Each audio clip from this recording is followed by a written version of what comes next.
Hello friends, welcome back to my channel Gain Brain with Himanshi Rishi. So आज की इस video में हम डिस्कस करेंगे इम्पॉर्टेंट क्वेश्चंस जो कि रहने वाले हैं educational current affairs, educational GK और एनईपी 2020 से। सो बेसिकली ये मॉक टेस्ट रहने वाला है और ये मॉक टेस्ट का वीडियो का पार्ट 3 है। जी हाँ, इससे पहले मैं 2 मॉक टेस्ट और लेकर आ चुकी हूँ। अगर आपने वो नहीं देखे हैं उनके लिंक्स मैंने डिस्क्रिप्शन में डाल दिए हैं एंड मैं इसकी प्लेलिस्ट भी बना लूँगी। जितने भी मैं मॉक टेस्ट्स लाऊंगी आगे भी तो आपको एक प्लेलिस्ट में मिल जाएगा, बट अभी मैंने आज सच कोई मॉक टेस्ट की प्लेलिस्ट अभी नहीं बनाई, तो अलग से मैं डिस्क्रिप्शन में लिंक्स डाल दूंगी इससे पहले वाले मॉक टेस्ट्स का। सो बेसिकली ये मॉक टेस्ट 50 मार्क्स का रहने वाला है एंड जैसे कि मैंने आपको बताया 3 टॉपिक्स से रहेगा ये mock test and mostly questions वही हैं जो कि मैंने पहले करा चुके हैं। सो अगर आपने पहले की सारी वीडियोस देखी है, आई एम 100% श्योर आप ये सारे ही क्वेश्चंस इजीली कर पाओगे एंड काफ़ी चांसेस हैं एग्ज़ाम में आपको इनमें से क्वेश्चंस मिले। सो वीडियो से ज़रूर एंड तक बने रहिएगा so that you don't miss any important thing और any important question. Moreover end में ज़रूर आप अपना स्कोर डिस्कस करिएगा, कमेंट सेक्शन में बताइएगा एंड अपने स्कोर ज़रूर मेंटेन रखिएगा कि आपके कितने गलत क्वेश्चंस जा रहे हैं, कितने सही जा रहे हैं एंड में फीडबैक दीजिएगा कैसी लगी वीडियो। एंड चैनल पे न्यू है ज़रूर सब्सक्राइब कर लीजिए, वीडियो पसंद आए तो ज़रूर लाइक करिएगा। Now let's get started with our questions now. So जो हमारा फर्स्ट क्वेश्चन है, Which of the following organization recently conducted the training program named Yuvika 2022 for children? ये हमने युविका स्कीम के बारे में पढ़ रखा है। अगर आपने मेरे पहले की वीडियोस देखी है मेरे प्लेलिस्ट में जाके, आई रिमेंबर ये क्वेश्चन मैंने पहले भी करवाया था और ये एनवीएस के टाइम पे क्वेश्चन पूछा गया था, वही सेम क्वेश्चन मैंने लिया है। सो बेसिकली ये क्वेश्चन क्या बोल रहा है कि हाल ही में युविका स्कीम 2022 बच्चों के लिए लॉन्च की गई है, तो हमें बताना है कौन सी ऑर्गेनाइजेशन ने युविका 2022 को लॉन्च किया है। तो हमारे पास यहाँ पे 4 ऑप्शंस है। A option Bhabha atomic research, B option Indian space research organisation, C council of scientific and industrial research and D defence research and development organisation. So अगर आपने पहले की वीडियोस देखी आपको पता ही होगा युविका 2022 इसरो ने लॉन्च किया है, that is Indian space research Organisation. Option B यहाँ पे हमारा करेक्ट आंसर है। और इस बार आप मान के चलिए इसरो से आपको एक क्वेश्चन ज़रूर देखने को मिलेगा, ठीक है।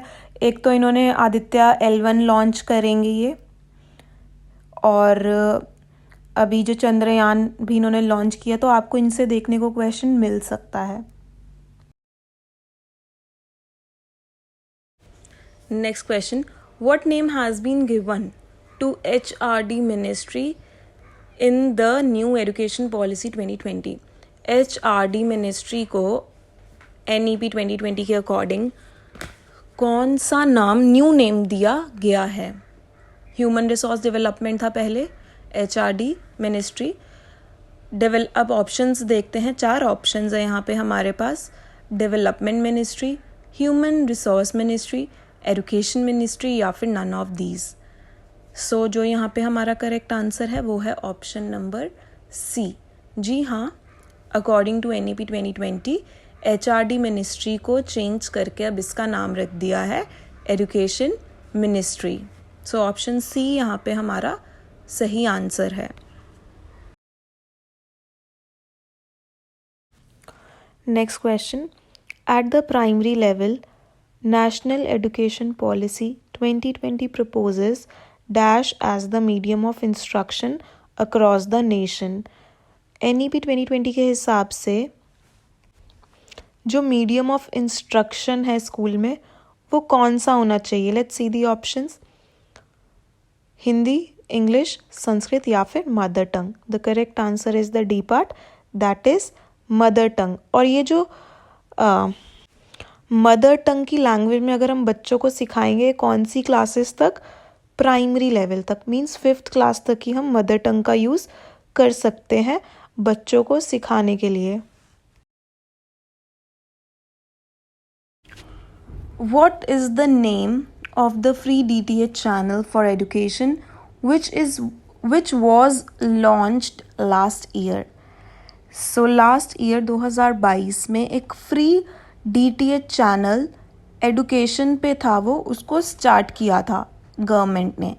तो उस पे सारी एडुकेशन से ही रिलेटेड उस चैनल पे चीज़ें दिखाई जाती थी और ये फ्री ऑफ कॉस्ट था। इसका हमें नाम बताना है इस चैनल का। बड़े भारत, PM श्री, टाटा स्काई या फिर स्वयं प्रभा। सो जो इस क्वेश्चन का करेक्ट आंसर है वो है option number D, that is स्वयं प्रभा। सो लास्ट ईयर स्वयं प्रभा नाम का एक चैनल था और ये इंपॉर्टेंट क्वेश्चन है। वो स्टार्ट हुआ था, DTH चैनल था, एक फ्री एडुकेशन चैनल था वो। Next, RTE 2009 has been implemented from which to which grade. जो RTE 2009 है वो कौन सी कक्षा तक के लिए लागू है, कौन सी ग्रेड्स के लिए वो लागू किया गया है। 4 ऑप्शंस है, जल्दी से अपना आंसर चूज कर लीजिए देख के ऑप्शंस। सो जो इस क्वेश्चन का करेक्ट आंसर है, इजी क्वेश्चन है ये काफ़ी। So option C, 1st to 8th grade, ठीक है, 1st class to 8th class तक RTE 2009 रूल्स बना रखे हैं इन क्लासेस तक के लिए, इन ग्रेड्स तक के लिए। So 1st to 8th grade is the correct answer, option C. Next question, consider the following statements about Samagra Shiksha scheme. सो समग्र शिक्षा स्कीम के बारे में 2 पॉइंट्स है, चलो पढ़ लेते हैं क्या है। The scheme extends from pre school to class 12th, पहला point. Second point, it subsumes the 2 centrally sponsored schemes, Sarva Shiksha Abhiyan and राष्ट्रीय माध्यमिक शिक्षा अभियान, ठीक है। इनकी फुल फॉर्म मतलब इनका जो अब्रीविएशन है, अब्रीविएशन मतलब शॉर्ट फॉर्म, सीधा सीधा ये पूछ लेते हैं कि SSA क्या है। लिटरली NVS में के टाइम पे करंट अफेयर में क्वेश्चन था, पता नहीं RMSA या SSA से, तो पता होना चाहिए SSA क्या है, सर्व शिक्षा अभियान, RMSA है राष्ट्रीय माध्यमिक शिक्षा अभियान। सो समग्र शिक्षा अभियान के बारे में हमें 2 चीज़ें, स्कीम के बारे में 2 चीज़ें बताई हैं।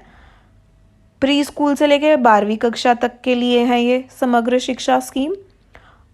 और दूसरा जो पॉइंट है वो कह रहा है, दूसरे पॉइंट में है कि इसके अंदर ये जो पूरा समग्र शिक्षा स्कीम है, इसके अंदर 2 स्कीम्स है। एक तो है SSA सर्व शिक्षा अभियान और दूसरी है राष्ट्रीय माध्यमिक शिक्षा अभियान RMSA।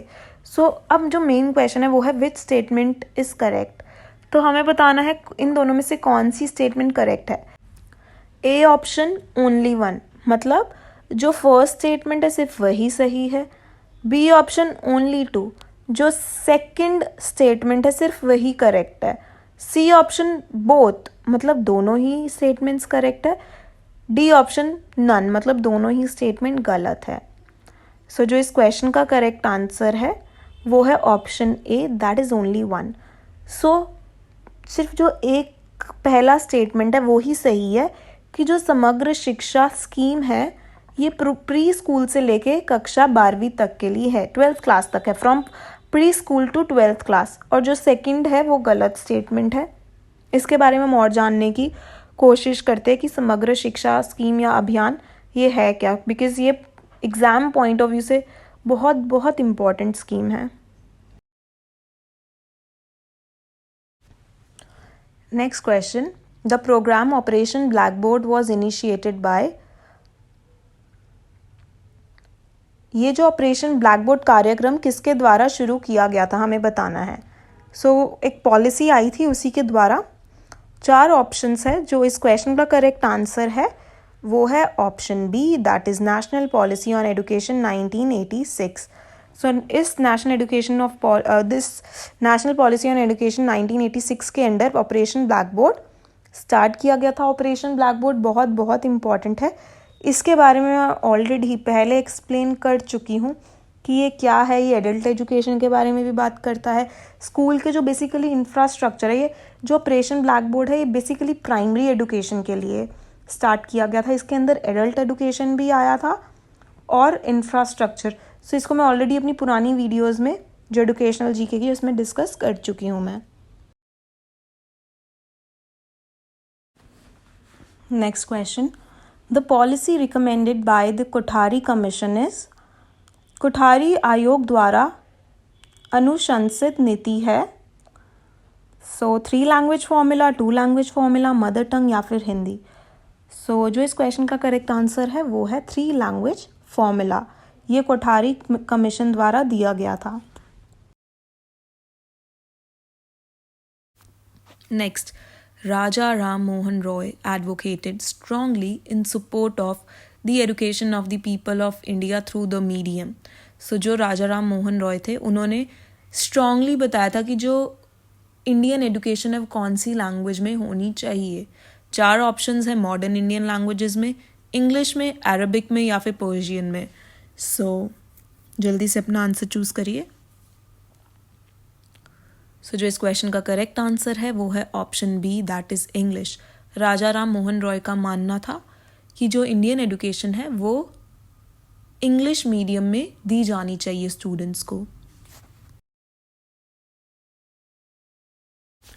Next question, Kongthong which bagged Best Tourism Village Bronze Award 2023 is located in which state? So Kongthong को हाल ही में बेस्ट टूरिज्म विलेज का ब्रॉन्ज अवार्ड मिला है फॉर द ईयर 2023। हमें बताना है ये जो गांव है, ये जो विलेज है, कौन सी स्टेट से बिलोंग करता है। असम, मेघालय, अरुणाचल प्रदेश या फिर मणिपुर। सो जो इस क्वेश्चन का करेक्ट आंसर है वो है option B, that is Meghalaya. So आपको अवार्ड पता होना चाहिए, ब्रॉन्ज दिया है, विलेज का नाम पता होना चाहिए, Kongthong best tourism village award इसको मिला है, कहाँ से बिलोंग करता है, मेघालय से। नेक्स्ट क्वेश्चन वेरी इंपॉर्टेंट, भारतीय भाषा उत्सव अ 75-day long event to celebrate Indian languages was started in which city?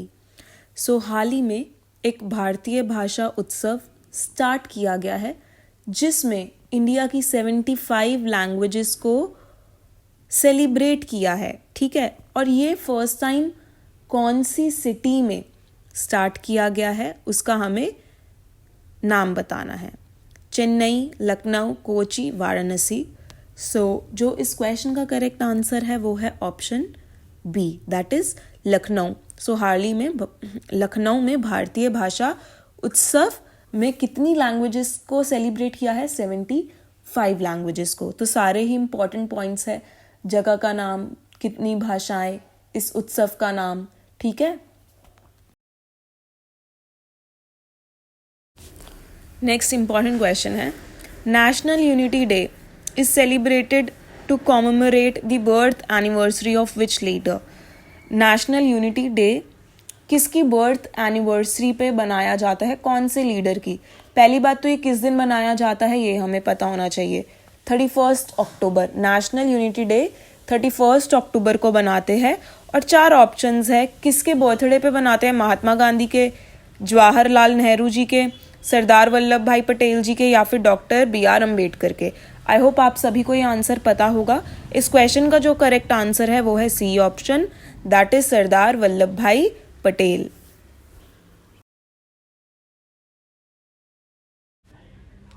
First question, under NEP 2020 a new play based learning teaching material was launched, name it. जो new policy है education की NEP 2020, इसके अंदर एक new play based learning teaching material launch हुआ था। मतलब छोटे बच्चों को पढ़ाने के लिए एक इन्होंने टीचिंग मटेरियल, कुछ टीचिंग मटेरियल का मतलब होता है कि आप बच्चों को इस वे से पढ़ा सकते हो, ठीक है। टीचिंग मटेरियल होता है कि क्या टीचर जो मटेरियल यूज़ करे, जैसे कि चार्ट पेपर एक टीचिंग मटेरियल है, कोई वीडियो एक टीचिंग मटेरियल है, जो एक किताब है वो एक टीचिंग मटेरियल है, बिकॉज टीचर एक इन्हीं चीज़ों को यूज़ करके पढ़ाता है। तो NEP 2020 के अंदर एक टीचिंग मटेरियल लॉन्च किया था प्ले बेस्ड मतलब खेल में, ठीक है, खेल कूद करते हुए कुछ इन्होंने ऐसा टीचिंग मटेरियल लॉन्च किया होगा। अब हमें उस टीचिंग मटेरियल का नाम बताना है। इंपॉर्टेंट क्वेश्चन है and I am sure, very sure कि ये बहुत ही कम कैंडिडेट्स जो NEP 2020 जिन्होंने पढ़ा होगा उसके अंदर भी आपको ये क्वेश्चन देखने को नहीं मिला होगा। So it's an important question. So उस टीचिंग लर्निंग मटेरियल का क्या नाम है? चलो 4 ऑप्शन है, देख लेते हैं।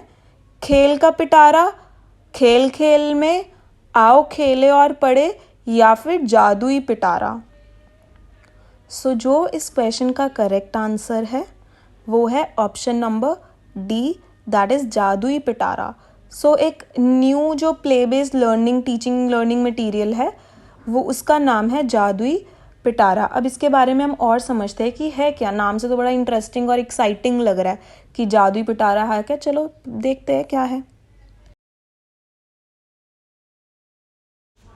Next question, which state will give free morning breakfast to the students of government schools along with the mid day मील?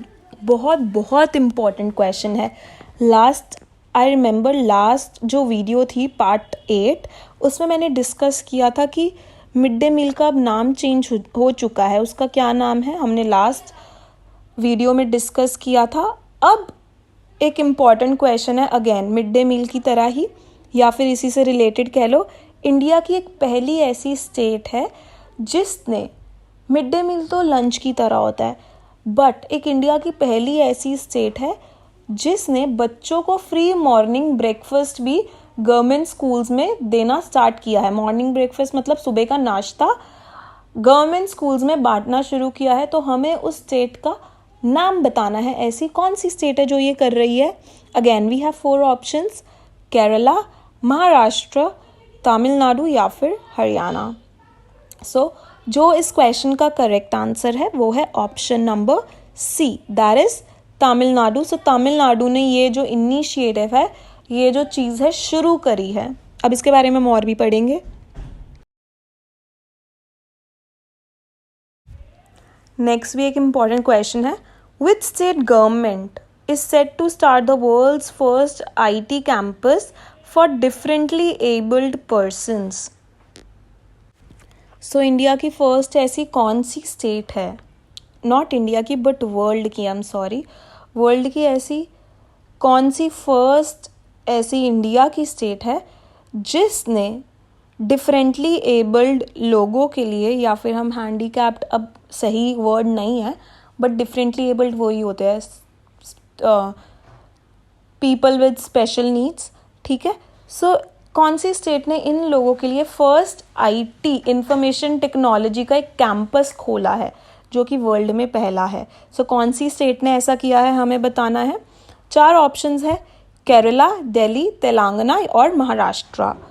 सो जो इस क्वेश्चन का करेक्ट आंसर है वो है option number C, that is Telangana. और ये वर्ल्ड का ऐसा फर्स्ट IT कैंपस रहने वाला है जो कि डिफरेंटली एबल्ड लोगों को एक कैंपस, एक बिल्डिंग प्रोवाइड करेगा। आगे बढ़ने से पहले let me just tell you one more thing, जो कि इससे पहले की वीडियोस है वो मैंने एक प्लेलिस्ट में डाल रखी है। सो उस प्लेलिस्ट का लिंक मैंने डिस्क्रिप्शन बॉक्स में डाल दिया है, तो आप वहाँ से पहले की वीडियोस देख सकते हैं। मोर ओवर मुझे एक चीज़ डिस्कस करनी थी। मेरे पास बहुत से लोगों का कमेंट्स आते हैं कि मैम प्लीज़ आप हिंदी में भी क्वेश्चंस डालिए या फिर बायलिंगुअल रखिए। देखिए मैं बायलिंगुअल तो हूँ, डेफिनेटली बायलिंगुअल मतलब दोनों लैंग्वेजेस में।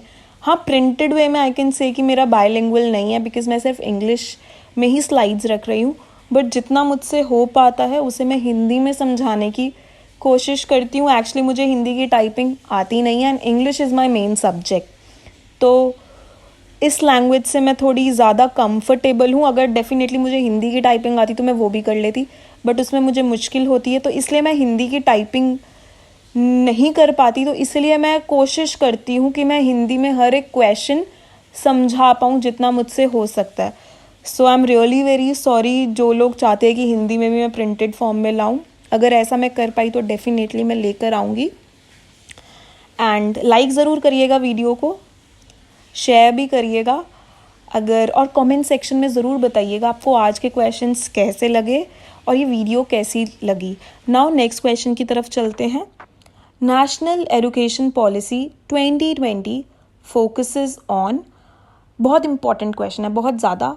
जो नेशनल एजुकेशन पॉलिसी 2020 है ना, NEP 2020, ये बेसिकली किस चीज़ पे फोकस करती है वो हमें बताना है।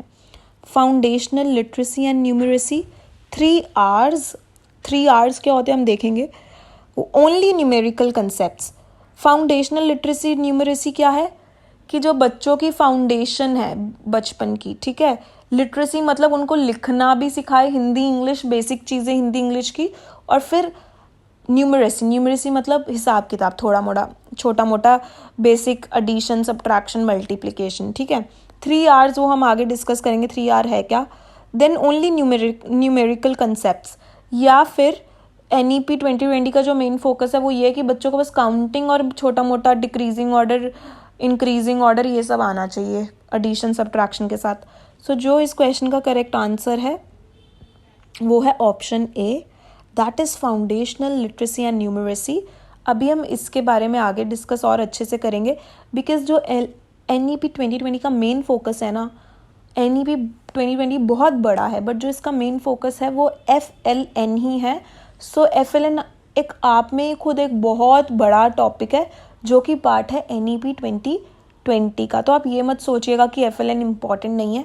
FLN पे मैंने 3 वीडियोस बना रखी है। KVS का इम्पॉर्टेंट अलग से टॉपिक था, एक तो NEP 2020 था, बट KVS में एक FLN अच्छे अलग से टॉपिक दे रखा था। तो तब मैंने 3 वीडियोस बनाई थी, FLN को बहुत अच्छे से एक्सप्लेन करा था, कोशिश करी थी सब कुछ मैं कवर कर लूँ। सो उन तीनों वीडियोस के भी लिंक मैंने डिस्क्रिप्शन बॉक्स में डाल दिए हैं FLN के। अगर आप देखना चाहते हैं तो आप देख सकते हैं, वैल्यूएबल रहने वाली है क्योंकि हमारे पास NEP 2020 का ये टॉपिक है। तो FLN एक खुद इम्पॉर्टेंट टॉपिक है NEP के अंडर।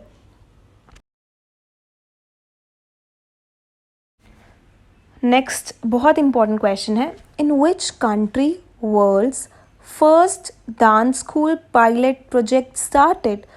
सो वर्ल्ड की ऐसी कौन सी पहली कंट्री है जिसमें first dance school pilot project start किया गया है। हाल ही में ये इसी साल ये प्रोजेक्ट स्टार्ट हुआ है। कौन सी कंट्री में हुआ है हमें बताना है।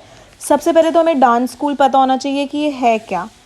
अब डांस स्कूल, डांस का जो मतलब होता है वो होता है एकदम सुबह सुबह जो 4-5 बजे का टाइम होता है ना, उसे हम बोलते हैं डान, मतलब सूर्य उदय से पहले वाला टाइम।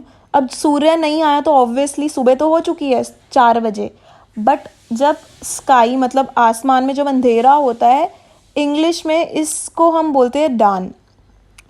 सो वर्ल्ड में कौन सा ऐसा डांस स्कूल है जो कि बच्चों को सूर्य उदय से भी पहले स्कूल बुला लेता है। सो ये स्टार्ट सच्ची में हुआ है किसी कंट्री में। तो हम देखते हैं कौन सा है ये करेक्ट आंसर। 4 ऑप्शंस है, इंडिया, इंडोनेशिया, जापान या फिर फ्रांस। जो इस क्वेश्चन का करेक्ट आंसर है वो है option B, that is Indonesia. जी हाँ, इंडोनेशिया में ये प्रोजेक्ट स्टार्ट हुआ है, पायलट प्रोजेक्ट। अब पायलट एक तो होता है सिर्फ प्रोजेक्ट और एक होता है पायलट प्रोजेक्ट। पायलट प्रोजेक्ट का मतलब होता है कि बस उन्होंने स्टार्ट करके देखा है, अगर अच्छा लगे तो उसको आगे कंटिन्यू करेंगे, ठीक है। पायलट प्रोजेक्ट मतलब अभी सब स्कूलों में नहीं, इंडोनेशिया के सब स्कूलों में ये चीज़ स्टार्ट नहीं हुई है, सिर्फ 8, 10 या 12 स्कूलों में ये चीज़ स्टार्ट हुई है। आगे हम और इसके इन्फॉर्मेशन अच्छे से पढ़ेंगे टोटल कितने, बट मैं आपको पायलट प्रोजेक्ट का मतलब समझा रही हूँ।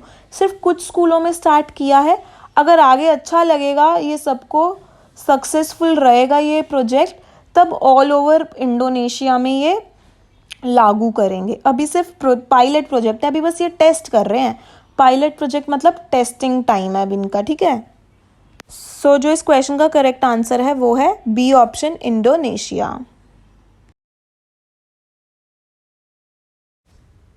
NEP 2020 proposed pedagogical framework for early childhood care and education. What is the name of the ECCE pedagogical framework? ये क्वेश्चन मैंने पहले नहीं डिस्कस किया। हमने डिस्कस किया था ECCE क्या होता है, और ECEE ECCE एग्ज़ाम में NVS के टाइम पूछा भी गया था, और ये और एग्ज़ाम्स में भी पूछा जाता है। ठीक है, इसकी फुल फॉर्म बेसिकली पूछी जाती है। बट ये जो क्वेश्चन बोल रहा है, मैं हिंदी में भी पढ़ देती हूँ। NEP 2020 ने प्रारंभिक बचपन देखभाल और शिक्षा के लिए शैक्षणिक ढांचे का प्रस्ताव रखा। ECCE शैक्षणिक ढांचे का क्या नाम है? जो ये early childhood care and education है, ठीक है, इसका जो पेडागोजिकल फ्रेमवर्क है, जो इसके अंदर पेडागोजी मतलब जो मेथडोलॉजी, और पेडागोजी क्या होती है कि बच्चे को किस तरीके से पढ़ाया जाए, ठीक है। सो वो पूरी पेडागोजी बनाई होगी कि 3 से 8 साल के बच्चों तक इस तरीके से पढ़ाया जाएगा। उस फ्रेमवर्क का क्या नाम है वो हमें बताना है। ये हमने पहले नहीं डिस्कस किया, ये आपके लिए न्यू क्वेश्चन है बट इम्पॉर्टेंट है। So option A NCFECED, B option NCPFECCE, C option NCPFECDE, या फिर डी ऑप्शन NCPOECCE। सो जो इस क्वेश्चन का करेक्ट आंसर है वो है option B, that is NCPFECCE। सो ज़रूर याद रखिएगा इस पेडागोजिकल फ्रेमवर्क के नाम को, क्या है? NCPFECCE।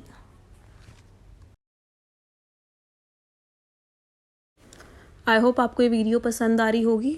पसंद आ रही है तो ज़रूर लाइक करिएगा, कमेंट भी करिएगा, फीडबैक भी दीजिएगा। Next question, which state has become the first state to officially implement the national education policy 2020?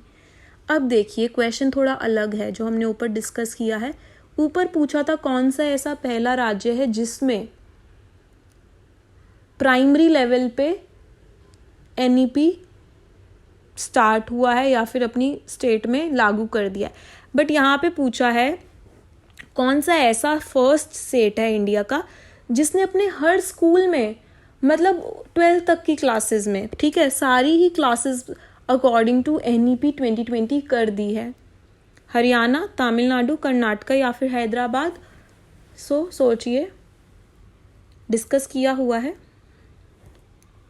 तो जो इस क्वेश्चन का करेक्ट आंसर है वो है option C, that is Karnataka. Karnataka ऐसा पहला राज्य है जहाँ पे NEP 2020 हर लेवल पे फॉलो हो रहा है, हर एक स्कूल में। Next question, how much percentage of child's cumulative brain development occurs prior to the age of 6 according to NEP 2020?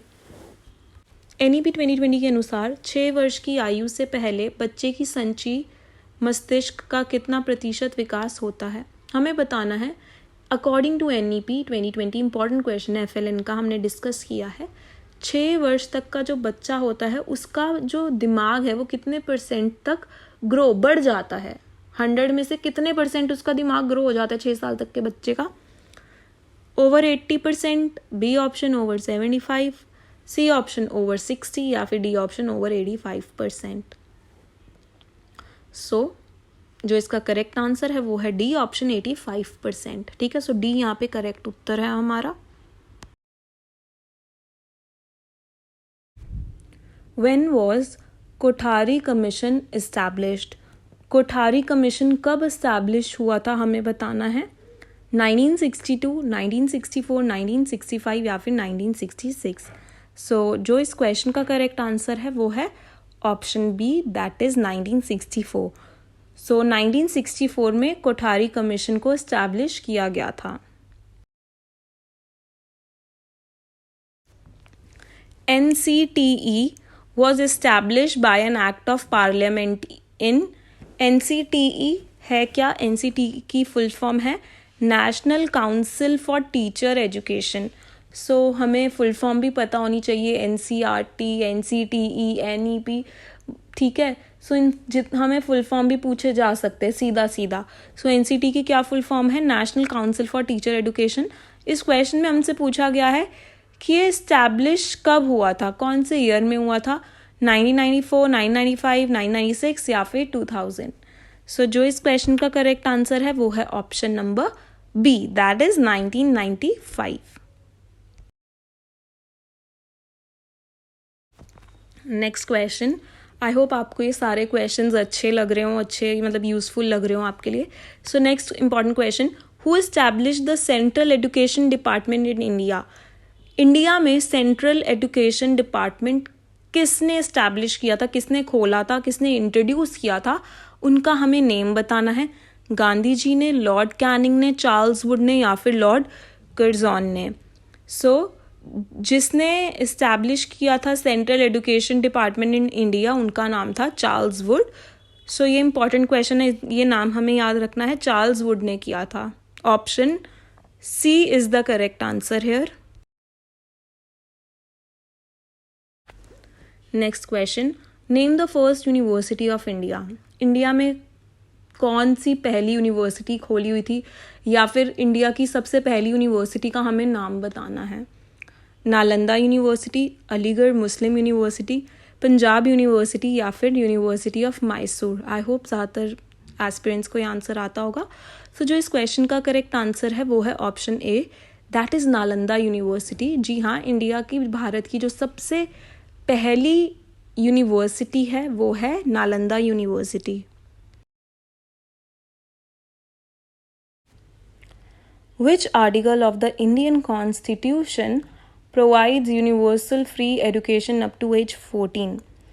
एक हमारे जो कॉन्स्टिट्यूशन है उसमें ऐसा कौन सा आर्टिकल है जो यूनिवर्सल फ्री एजुकेशन की बात करता है कि 14 वर्ष तक यूनिवर्सल फ्री एजुकेशन बच्चों को दी जाए. सो कौन सा ऐसा आर्टिकल है? आर्टिकल 42, आर्टिकल 45, आर्टिकल 47 या फिर नन. सो जो इस क्वेश्चन का करेक्ट आंसर है वो है option B, that is article 45. जी हाँ, आर्टिकल 45 के अंडर ही यूनिवर्सल फ्री एजुकेशन के बारे में बात की जाती है कि 14 वर्ष तक के बच्चों को हम फ्री एजुकेशन देंगे.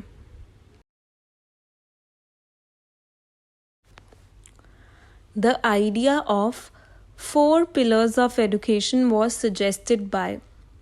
सो ये एक आइडिया है, 4 पिलर्स ऑफ एजुकेशन. हमारे एजुकेशन के 4 पिलर्स कहे जाते हैं. सो ये आइडिया किसका है, अभी हम ये भी डिस्कस करेंगे कि ये 4 पिलर्स है क्या. सो इस क्वेश्चन में बस यही पूछा है कि ये जो 4 पिलर्स ऑफ एजुकेशन, ये जो आइडिया है ये किसके द्वारा दिया गया है. यूनिसेफ, यूनेस्को, यूजीसी या फिर नन, मतलब इनमें से कोई भी नहीं. सो जो इस क्वेश्चन का करेक्ट आंसर है वो है option B, that is UNESCO. UNESCO द्वारा ये 4 पिलर्स ऑफ एजुकेशन का आइडिया दिया गया है.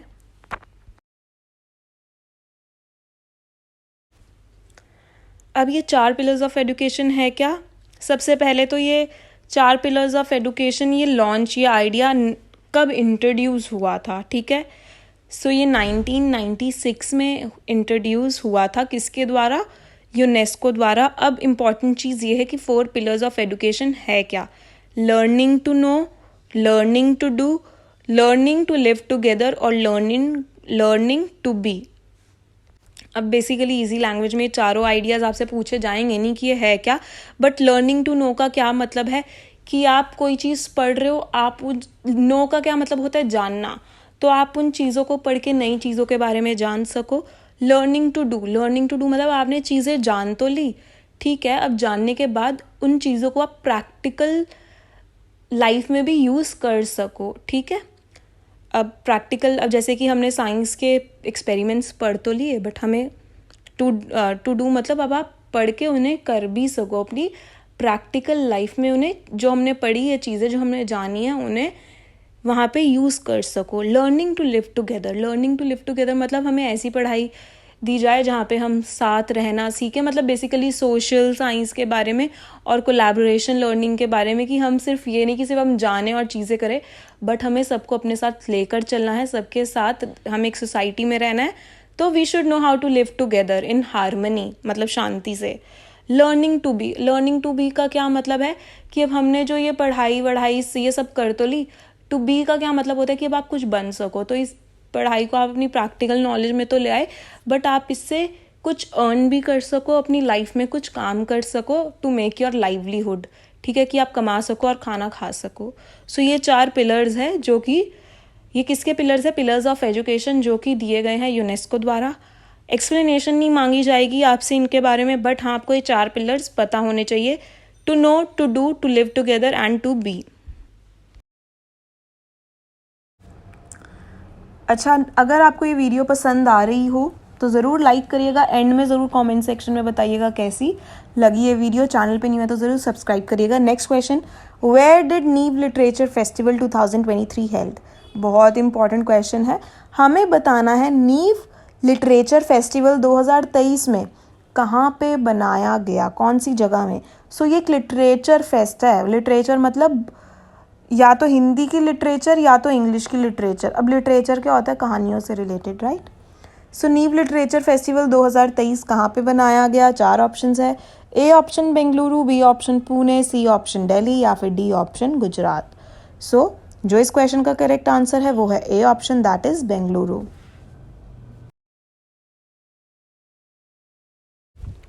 नेक्स्ट क्वेश्चन इंपॉर्टेंट है ये।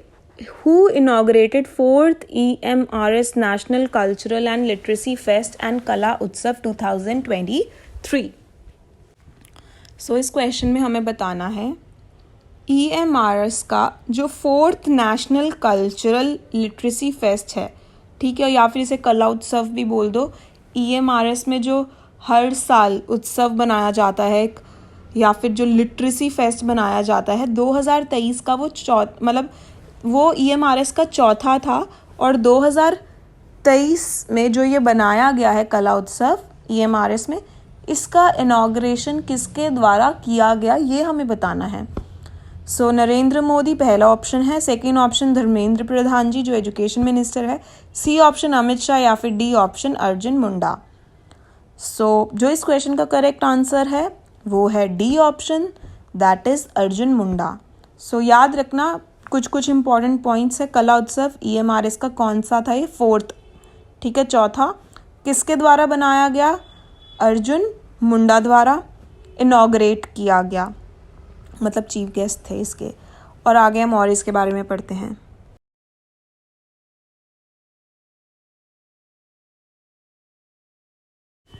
Next question, recently where did India's first high-tech sports training center open? Again very important question.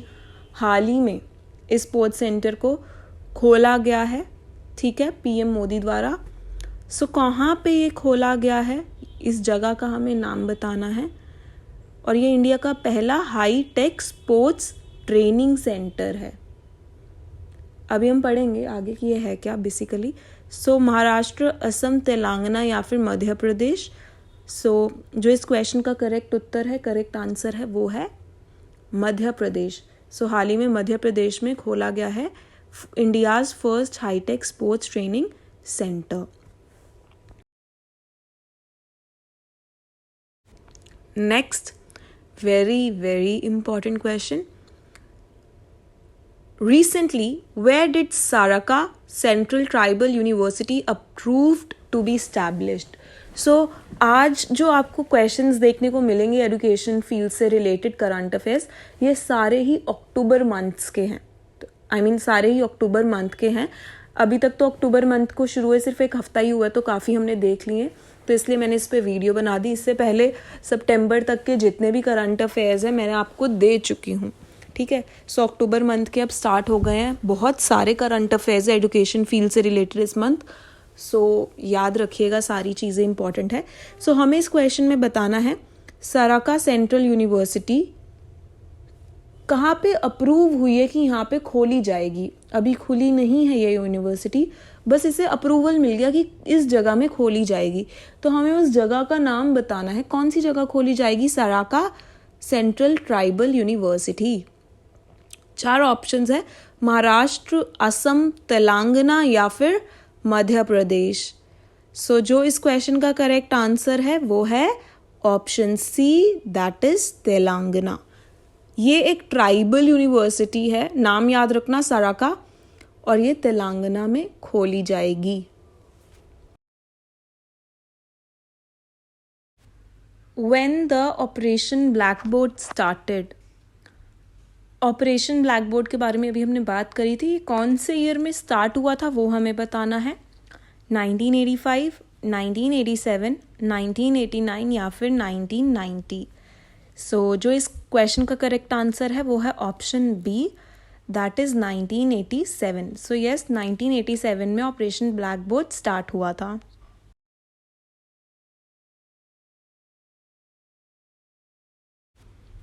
अब ये क्वेश्चन थोड़ा सा हटके है। Which amendment of Indian constitution states that the state shall provide free and compulsory education to all children of 6 to 14 years. तो अभी तो हमने आर्टिकल की बात करी, अब हम अमेंडमेंट की बात कर रहे हैं कि ऐसा कौन सा अमेंडमेंट है हमारे कॉन्स्टिट्यूशन के अंदर जो कि बात करता है कि बच्चों को 6 से 14 साल तक के बच्चों को फ्री और कंपल्सरी एजुकेशन दी ही जाएगी, ठीक है, हर एक राज्य में, हर एक स्टेट में। तो ये ऑल ओवर इंडिया है कि students who are between the age of 6 to 14 years old, 6 से 14 साल तक के बच्चे को फ्री और कंपल्सरी एजुकेशन दी जाएगी। ऐसा कौन सा अमेंडमेंट बात करता है? सो 84th, 85th, 86th या फिर 87th amendment.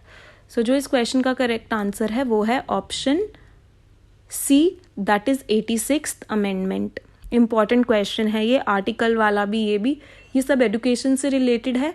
So basically educational GK में आपको ऐसे स्टैटिक क्वेश्चंस ही देखने को मिलते हैं। Gandhi ji's scheme of basic education was propounded in the year. So हम सब ने गांधी जी के बारे में पढ़ा है। इन्होंने बहुत एम्फसाइज, बहुत ज़्यादा फोकस करके बात करी थी बेसिक एजुकेशन के ऊपर। सो इस क्वेश्चन में हमसे पूछा गया है कि जो ये गांधी जी की जो बेसिक एजुकेशन थी ये कब लागू की गई थी, कब इंट्रोड्यूस की गई थी भारत में, हमें उसकी ईयर बताना है, कौन से वर्ष में। 1934, 1937, 1939 या फिर 1940। अगेन जो इस क्वेश्चन का करेक्ट आंसर है वो है ऑप्शन बी, 1937। 1937 में बेसिक एजुकेशन को गांधी जी लेकर आए थे, ठीक है। Next, who has won the Nobel prize in physiology और मेडिसिन। सो लास्ट ईयर का जो NVS का था क्वेश्चन पेपर, हमने देखा है मोस्टली हर एक फील्ड से पूछा गया था, बट फिजियोलॉजी और मेडिसिन और इकोनॉमिक्स से नहीं पूछा गया था। अदरवाइज हर एक जो 6 में से 4 है कैटेगरी, उनमें से क्वेश्चन देखने को मिला है। सो मैं ये नहीं कहूँगी इम्पॉर्टेंट नहीं है, याद रखिएगा, क्या पता इस बार इसमें से पूछ लें। सो इसमें हमें बताना है नोबेल प्राइज फिजियोलॉजी या फिर मेडिसिन। सो फिजियोलॉजी और मेडिसिन एक ही है, ठीक है। तो हमें बताना है इस फील्ड में किसको मिला है। या तो आपको क्वेश्चन देखने को मेडिसिन भी मिल सकता है या फिर फिजियोलॉजी। तो याद रखिएगा, ये मत सोचना अरे ये तो हमने पढ़ा ही नहीं। सो दोनों में से कोई भी वर्ड आपको देखने को मिल सकता है एग्जाम में, नेम्स सेम ही रहेंगे जो भी हम आगे देखते हैं। सो फिजियोलॉजी मेडिसिन में 2023 में किसको मिला है? 4 ऑप्शंस है, Anne L'Huillier and Katalin Kariko, B Ferenc Krausz, C Pierre Agostini या फिर D Drew Weissman and Katalin Kariko. So याद रखना मेडिसिन और फिजियोलॉजी में Drew Weissman and Katalin Kariko मिला है। सो जो डी ऑप्शन है, ठीक है, लास्ट का जो डी ऑप्शन है वो इस क्वेश्चन का करेक्ट आंसर है। कौन है फिजियोलॉजी मेडिसिन में? Drew Weissman and Katalin Kariko. Next, very important question. What all subject do the India's first teaching robot teach? So अभी जो हमने डिस्कस किया, जो इंडिया का फर्स्ट टीचिंग रोबोट है, बेंगलोर में वो लॉन्च हुआ है। और इस क्वेश्चन में हमें बताना है ये रोबोट, टीचिंग रोबोट कौन कौन से सब्जेक्ट्स पढ़ाता है। Maths, science, English, chemistry, maths, physics, chemistry, physics, biology या फिर मैथ्स एंड केमिस्ट्री। सो जो यहाँ पे करेक्ट आंसर होगा वो होगा हमारा option number B, that is chemistry, maths, physics. So जो ये रोबोट है ये केमिस्ट्री, मैथ्स, फिजिक्स ये तीनों सब्जेक्ट ही पढ़ाता है। ये बहुत इंपॉर्टेंट क्वेश्चन है बिकॉज हाल ही में ये रोबोट लॉन्च हुआ है। Next very very important question, ये एग्ज़ाम में एनवीएस के आया था, जो भी नवंबर दिसंबर में हुआ था। सो बहुत इंपॉर्टेंट क्वेश्चन है ये। First Hindi novel Tomb of Sand to win the Booker prize is written by. So Tomb of Sand एक हिंदी नॉवल है जिसे पहला बुकर प्राइज दिया गया है। बुकर प्राइज क्या है?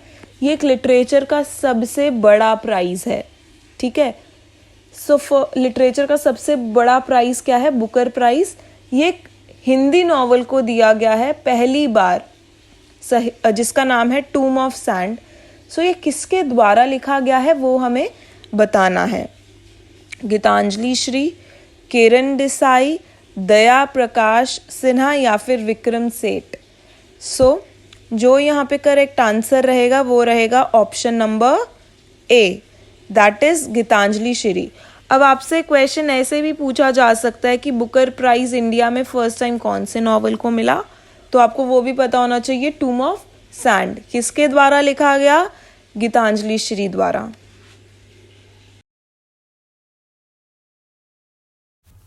Next question, full form of Diksha app is. हमें दीक्षा ऐप की फुल फॉर्म बतानी है। 4 ऑप्शंस दिए गए हैं हमें। Digital information knowledge subjects, digital infrastructure for knowledge sharing, digital information for known subjects sharing या फिर नन। जल्दी से अपना आंसर चुन लीजिए। सो जो इस क्वेश्चन का करेक्ट आंसर है वो है option B, that is digital infrastructure for knowledge sharing. ये फुल फॉर्म है दीक्षा ऐप की।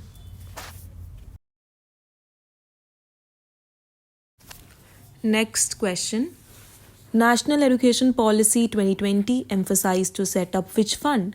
NEP 2020 एक फंड सेटअप करने की बात करता है, उसका हमें नाम बताना है। Mid day meal fund, girls education fund, inclusive education fund या फिर नन ऑफ दी अबव। जल्दी से अपना आंसर चूज कर लीजिए।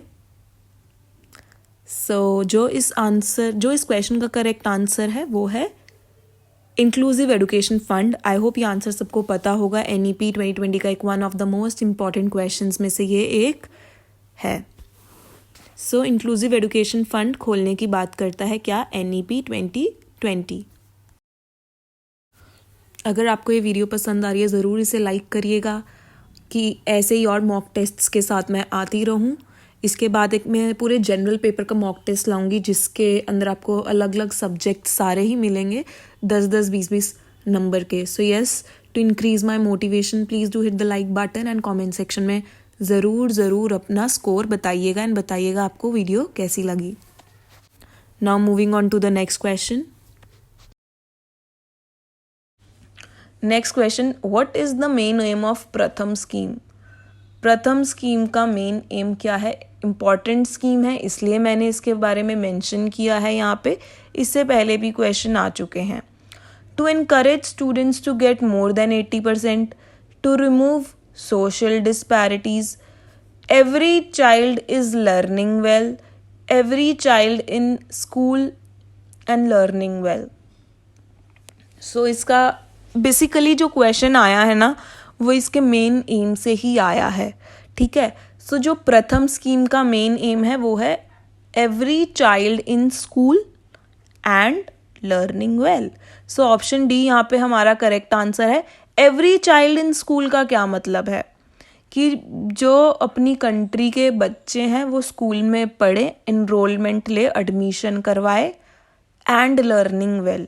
अब एडमिशन तो करवा लिया, सिर्फ खाने के लिए नहीं, पैसों के लिए नहीं कि फ्री की किताबें मिलती है, पैसे भी आते हैं अकाउंट में, इसलिए नहीं कि वो लर्न करे, अच्छे से कुछ पढ़े।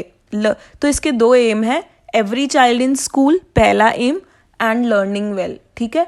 और स्कूल में वो ढंग से पढ़ाई करे। पढ़ाई का मतलब है कि स्कूल में वो ढंग से चीज़ें लर्न कर सके। अब पढ़ाई करके ही हम लर्न नहीं करते हैं, बट बहुत से अलग अलग वेज में भी हम सीखते हैं, लर्न करते हैं। तो ये इसके 2 बेसिक एम हैं प्रथम स्कीम के।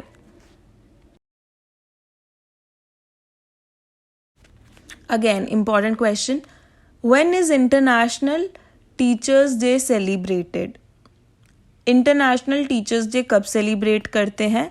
5 सितंबर, 5 अक्टूबर, 15 अक्टूबर या फिर 15 सितंबर। सो जो हम नॉर्मल टीचर्स डे अपना सेलिब्रेट करते हैं इंडिया में, वो हम कब करते हैं? 5 सितंबर को, राइट। बट यहाँ पे नॉर्मल मतलब नेशनल नहीं पूछा, यहाँ पे इंटरनेशनल पूछा है। ऑल ओवर वर्ल्ड में कब सेलिब्रेट करते हैं? नेशनल तो हो जाएगा, हम अपना इंडिया में कब बनाते हैं, वो 5 सितंबर है। बट हम टीचर्स बनने के लिए एग्ज़ाम दे रहे हैं, हमें ये भी पता होना चाहिए कि इंटरनेशनल टीचर्स डे कब सेलिब्रेट होता है। 4 ऑप्शंस में से जो करेक्ट आंसर है वो है ऑप्शन बी, 5 अक्टूबर। सो 2 टीचर्स डे के हमें डेट्स याद रहने चाहिए, specially international teachers day, because हमें अपना नेशनल तो पता ही है। मैं आपको बार बार ही बोलती हूँ कि डेज से ना एक क्वेश्चन आता ही है। सो डेज भी आप एक बार ही देख लेना। सो 5 अक्टूबर को हम बनाते हैं international teachers day. Next, in which state Saint Kabir academy and research centre was inaugurated? कौन सी स्टेट में ये Saint Kabir academy and research centre खुला है? ठीक है, इनॉग्रेशन उसका कहाँ हुआ है, कौन सी स्टेट में, उसका हमें नाम बताना है। 4 ऑप्शंस है, वेस्ट बंगाल, राजस्थान, हरियाणा या फिर उत्तर प्रदेश। सो जो इस क्वेश्चन का करेक्ट आंसर है वो है option D, that is Uttar Pradesh. सो उत्तर प्रदेश में ये सेंट कबीर अकेडमी और ये एक रिसर्च सेंटर है जिसे खोला गया है। Next, recently on which portal did the course history of Indian Buddhism launch? ये हाल ही में जस्ट मई 2023 में ये this course has been launched. ये कोर्स अभी हाल ही में मई में ही लॉन्च हुआ है। क्या नाम है इस कोर्स का? हिस्ट्री ऑफ इंडियन बुद्धिज़्म, ठीक है। और ये यूजीसी द्वारा लॉन्च किया गया है, ये भी मैंने आपको बता दिया। इसके अंदर पूछा है कौन से ऑनलाइन पोर्टल पे ये लॉन्च किया गया है कोर्स, स्वयं, उल्लास, दीक्षा या फिर निष्ठा। सो जो इस क्वेश्चन का करेक्ट आंसर है वो है स्वयं। सो अभी तो मैंने आपको सीधा पोर्टल का नाम बता दिया कि स्वयं पोर्टल पे ये ऑनलाइन कोर्स हाल ही में लॉन्च हुआ है, बट क्वेश्चन में ये भी पूछा जा सकता है किसके द्वारा किया गया है, ठीक है। सो यूजीसी द्वारा। सो जो इस क्वेश्चन का करेक्ट आंसर है वो है option number A. Who is the chairman of UGC? So UGC के चेयरमैन कौन है? 4 ऑप्शंस हैं, जगदेश कुमार, दीपक कुमार श्रीवास्तव, धर्मेंद्र प्रधान या फिर इनमें से कोई भी नहीं। सो जो इस क्वेश्चन का करेक्ट आंसर है वो है option A, that is Jagdish Kumar. So ये हमारे यूजीसी के चेयरमैन हैं, और जो दीपक कुमार श्रीवास्तव है ये वाइस चेयरमैन है, ठीक है। और धर्मेंद्र प्रधान जी कौन है ये तो आपको डेफिनेटली पता होना ही चाहिए, ये हमारे एजुकेशन मिनिस्टर है, ठीक है। सो ये तीनों ही इंपॉर्टेंट नेम्स है, इसलिए मैंने इनको ऑप्शंस में डाला। नेक्स्ट इंपॉर्टेंट क्वेश्चन है, which state has recently approved the tutor scheme for primary school children?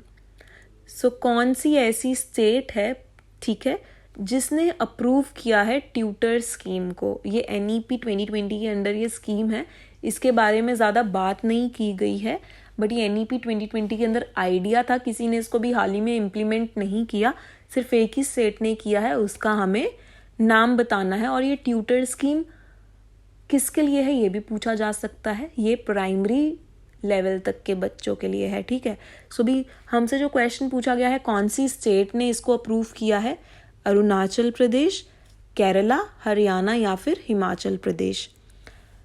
सो जो इस क्वेश्चन का करेक्ट आंसर है वो है option number D, that is Himachal Pradesh. So ये ट्यूटर स्कीम हिमाचल प्रदेश में इसको अप्रूव किया गया है। कौन सी क्लास के लिए, कौन से लेवल के लिए? प्राइमरी स्कूल चिल्ड्रन के लिए, मतलब प्राइमरी लेवल के लिए। Next very very important question, ये मैंने DSSB में जो अभी एग्जाम हुए थे उसमें से एक क्वेश्चन मैंने लिया है, उसमें ये क्वेश्चन पूछा गया था। Badri Narayan won the Sahitya Akademi award 2022 for which of the following? Badri Narayan ने निम्नलिखित में से किसके लिए साहित्य अकादमी पुरस्कार 2022 जीता?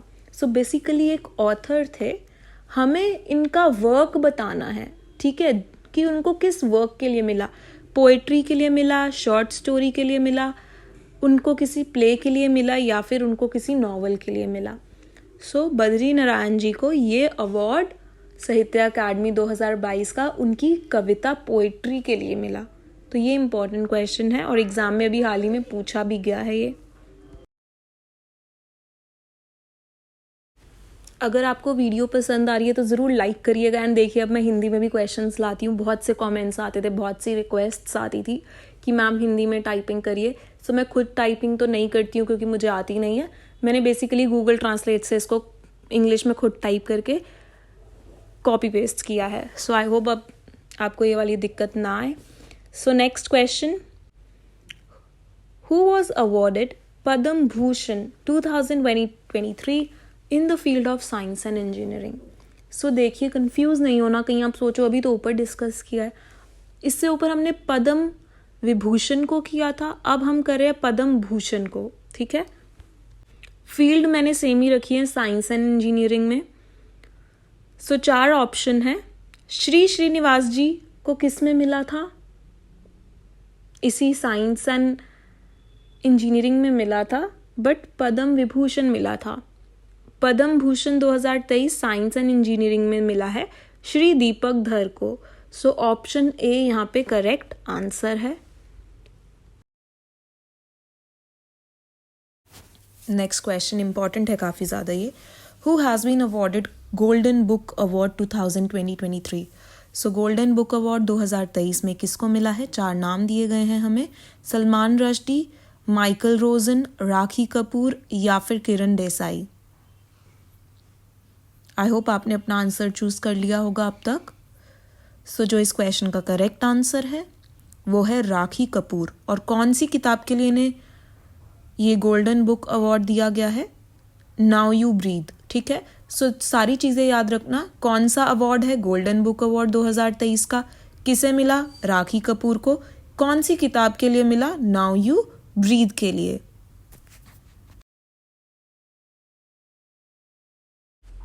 Next question, who was awarded Padma Vibhushan 2023 in the field of science and engineering? विज्ञान और इंजीनियरिंग के क्षेत्र में पद्म विभूषण 2023 से किसे सम्मानित किया गया?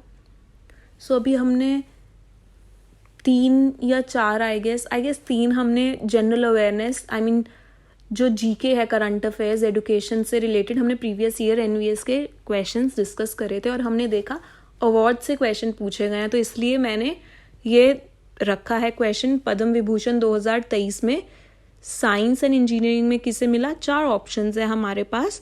सो जो यहाँ पे करेक्ट ऑप्शन है वो है बी ऑप्शन, श्री श्रीनिवास वर्धन। जाकिर हुसैन को आप सोच सकते हो उनको किस फील्ड में इन्हें भी मिला है, इन्हें आर्ट्स में मिला है। सो अभी हम डिस्कस करेंगे क्योंकि ज़्यादा लोगों को नहीं मिला है इस बार, तो जिनको भी मिला है अभी हम डिस्कस करेंगे पद्म विभूषण किसको किस फील्ड में मिला है। सो इसका जो आंसर है वो है बी ऑप्शन। सो इस वीडियो में बस इतना ही था। वीडियो पसंद आई हो ज़रूर लाइक करिएगा एंड जी हाँ, कमेंट सेक्शन में अपना स्कोर बताइएगा। आपको भी आइडिया लगेगा कि आपकी तैयारी कैसे चल रही है, कितनी आपको नॉलेज है educational, GK, current affairs and NEP 2020 की। और फीडबैक भी दीजिएगा कमेंट्स में। Thank you so much for watching the video. Have a good day and all the very best for the exam.